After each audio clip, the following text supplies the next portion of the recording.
You ever been looking for a good value in whiskey at the liquor store? That's hard to find. It is hard to find. We're going to try to give you some options today. 10 of them, to be exact. Yeah.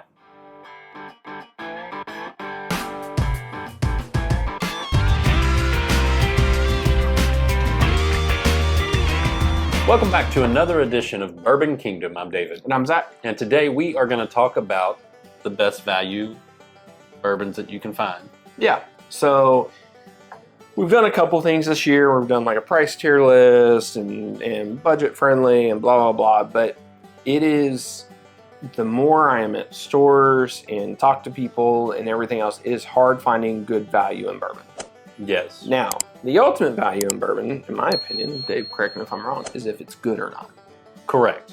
And so it has to be good to start off with.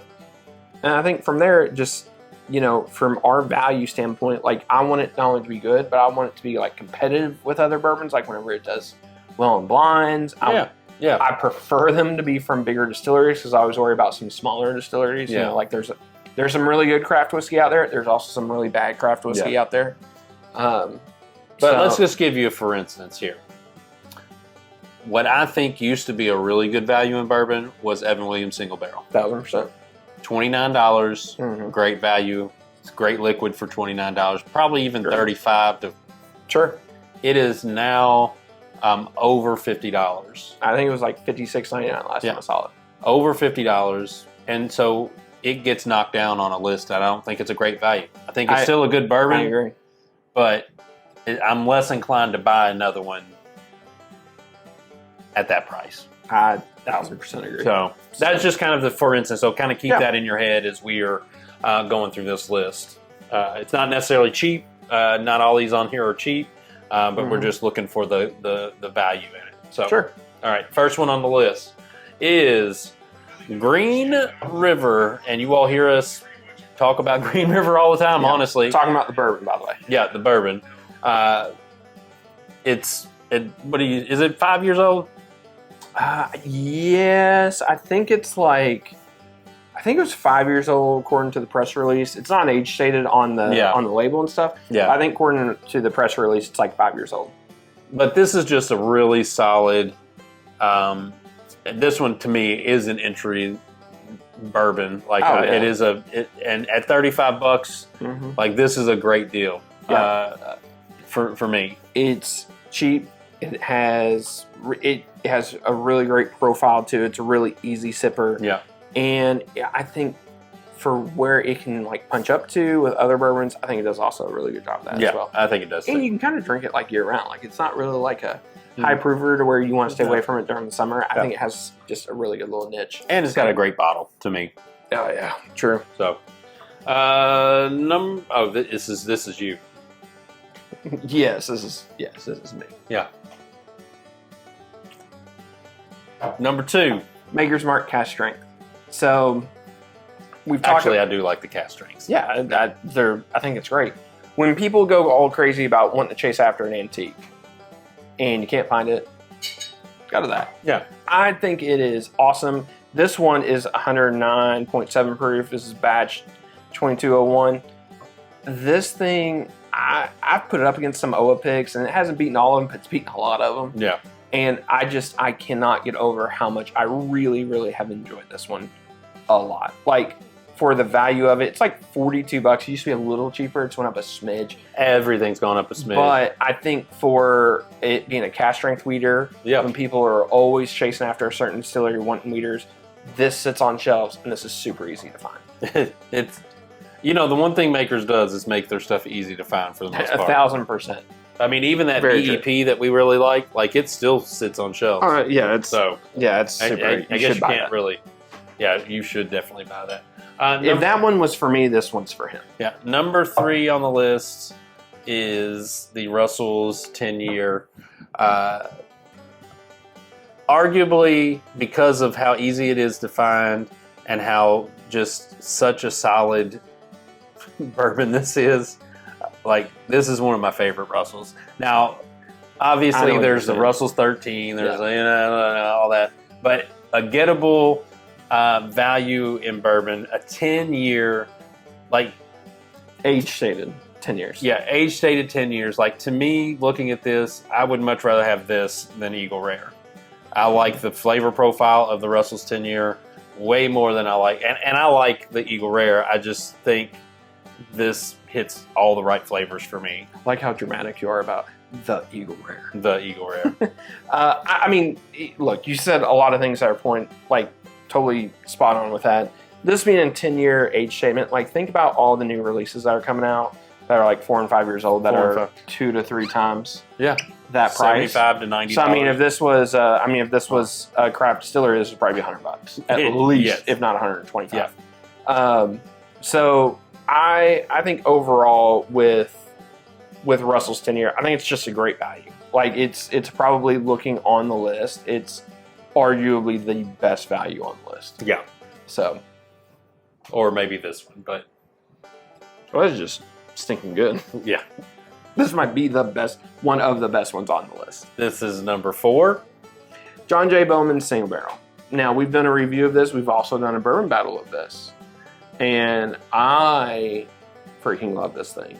It is Poor Man's E.H. Taylor Single Barrel. I am still being told that they're still sourcing it and stuff like that. What are you... Listen, I get it all over. I've heard both things. Well, I've heard they're supposed to be like going away from that, right? Yeah, I've heard both, that they still are, and then I've heard no, it. I like to think I'm still right on this. So, but either way, I have a couple of these that are still really Yeah, I'm going to take my time because I have a couple of them that if they're still sourcing, I want to keep them. Yeah, exactly. You get nervous when people stop sourcing. Well, and you hope that it's as good as it was before. Yeah, and whenever I blinded the two, I like this. I think I was the one that said I like this more. I think you like the E.H. Taylor Single Barrel more, but it was still close. It was close, yeah. So, but the point is if you're trying to find something that's close to that, you can go find this for $56. Now, for us here locally, it's kind of hard to get unless you go to a Kroger. But yeah. Outside of that, I mean, I think it's pretty readily available. Yeah. Throughout most of the country. Outside of the state of Kentucky. Yeah, I mean, that's what we're but yeah, $56, that's a good deal. It's a steal. Yeah, for sure. The Origin series from Bardstown Bourbon is next on our list at number 5. Y'all knew we couldn't do a list without putting this on. That is definitely true. I've said this before, like Bardstown is quietly one of the better distilleries. They're doing some pretty awesome stuff. That is expensive. That is $130 to $200.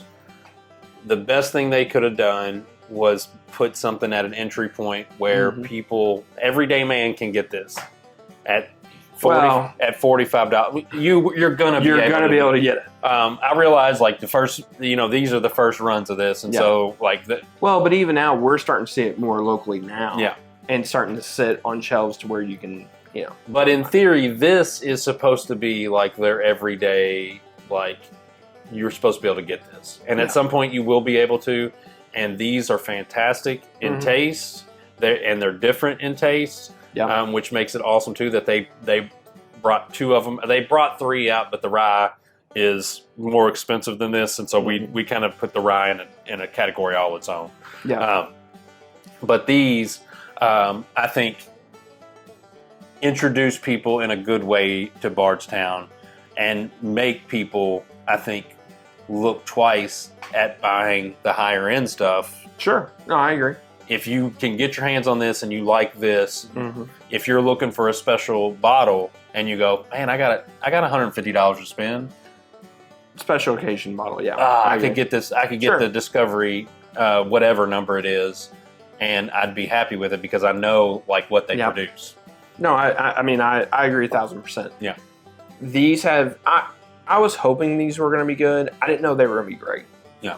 Like for what they are, they're meant to sit on shelves. They're meant to be distributed everywhere, and to be able to produce something like that, like, and they are a new distillery. Like they're not a legacy distillery. They're one of the biggest distilleries in Kentucky, or if they're not, they eventually will be with how much they expand. Just crazy amounts. Well, I won't say they will be the biggest because that's saying a lot compared to Jim Beam Heaven Hill and Buffalo Trace. But they are becoming one of the bigger ones. Yeah.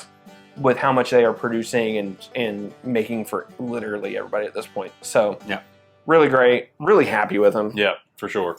Can't wait to try a single barrel eventually. Number 6 on our list, and you all know our love for these. If you've watched our channel at all, you know we like to scream from the mountaintops that Prideful Goat is awesome. Yeah, love it. And there's not really much else to say other than like these are great values. These are like $60 to $65. Yep. This is going to be the most expensive bottle on the list, and I think without question it's totally worth it. It is worth it. I think you're totally right about that. I think there's a lot of MGP out there, and I would tell people, you know, not to like watch or whatever, because we are big MGP fans over here. Yeah. But there are better MGP than like others. This is being one of them. Yeah. If you're going to look at MGP. This is one of their...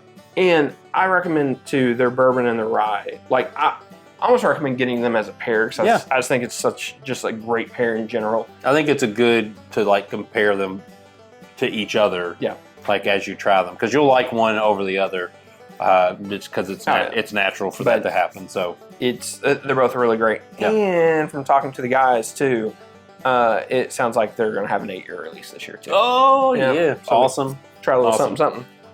Number 7 on the list is the old Lost Monarch from Redwood Empire. We talk a lot about Redwood Empire again. Our love for them. Again, listen, Redwood, if you need a voice out here in the Midwest, we would love to talk to you. I mean, I think they have distributors and everybody else. I mean, maybe. But I'm just saying, if you needed help, we love your stuff. We'd love to pimp your stuff out. I'm incredibly uncomfortable with this part of the video. Anyways, the stuff's great. It's a burr rye. It's fantastic. It is fantastic. Did we say it's $35? $35. Yeah, it's $35. Yeah. Different experience than most things on the list. It is totally worth taking a stab on it. The best of the 3 regular labels. Oh yeah, by far. And then and we like the other 2 labels a lot. Oh yeah. Pipe Dream is the one that's most readily available around here for some reason. Yeah. And so I drink Pipe Dream a lot because I can't find this all the time. Yeah. But that one's really good. Yeah, it's great. Number 8 on our list is the very old Barton. Probably wouldn't have put this on the list 6 to 8 months ago. Yeah, but we did. It blinded so well. It blinded so freaking well. It did. I used to turn my nose up at this. And yet, it blinds. It blinds really so freaking well. It's probably the cheapest one on the list, that being like $15, $20, something like that. Yeah. So, did a really great job though blinding. It beat out bottles that we both love, and just overall very, very impressive. Yeah. And so you take your hat off to them and you say, listen, if you're looking for a good value in bourbon, very old Barton's a good value. And it's Barton. And we don't love Barton. No, we don't love Barton. So, take it for what it's worth. Don't judge a book by its cover. That's what we should always learn.